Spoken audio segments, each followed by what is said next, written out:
So today, August 15th, marks the 80th anniversary of Korea's liberation from Japanese colonial rule. A commemorative ceremony was held this morning in Seoul, where President Lee Jae Myung delivered his first Liberation Day address since taking office. For more on this, let's go live to our presidential office correspondent, Song Yoo-jin. Yoo-jin, tell us more.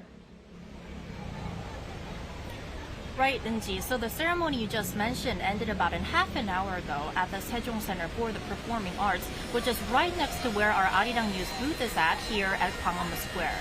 So Friday's ceremony was attended by some 2,500 people, including President Lee Jae Myung, First Lady Kim Hea Kyung, as well as families of the late independence activists.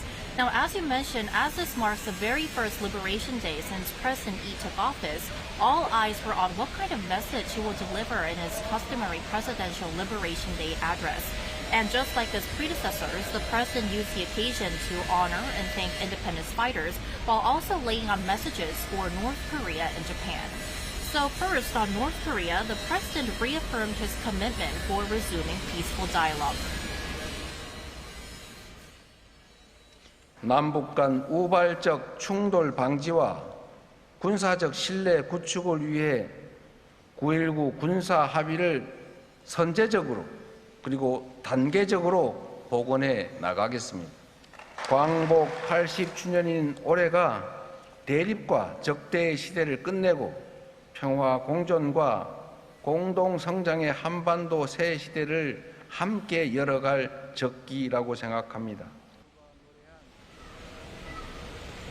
Lee also stressed that a nuclear-free Korean peninsula must be achieved through both international cooperation and direct talks with Pyongyang and also between North Korea and the United States. Now turning to Japan, where a summit between the two leaders is set for next week, the president reiterated what he calls the two-track policy, which is separating historical disputes with future bilateral cooperation. Take a listen. 셔틀 외교를 통해 자주 만나고 솔직히 대화하면서 일본과 미래지향적인 상생 협력의 길을 모색하겠습니다. 일본 정부가 과거의 아픈 역사를 직시하고 양국 간 신뢰가 훼손되지 않게 노력해 줄 것으로 기대합니다. And Yoo-jin, the Liberation Day ceremony has ended, but President Lee's schedule isn't over yet, right? You're right. So the highlight of tonight will come here at Gwanghwamun Square, where the government has prepared what it calls the People's Appointment Ceremony, or civic inauguration. Now, for those who are unaware, you can kind of think of it as a de facto inauguration ceremony of President Lee Jae Myung.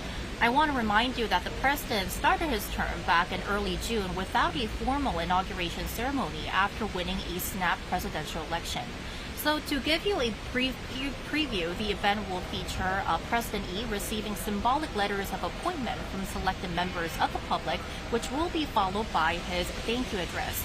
Now, before that, President Lee is set to host a dinner with foreign diplomats as well as heads of international organizations, which will take place at the Yeongbin-gun Reception Hall in Cheongwade, the former presidential compound. That's all I have for now. Back to you, Eun-ji.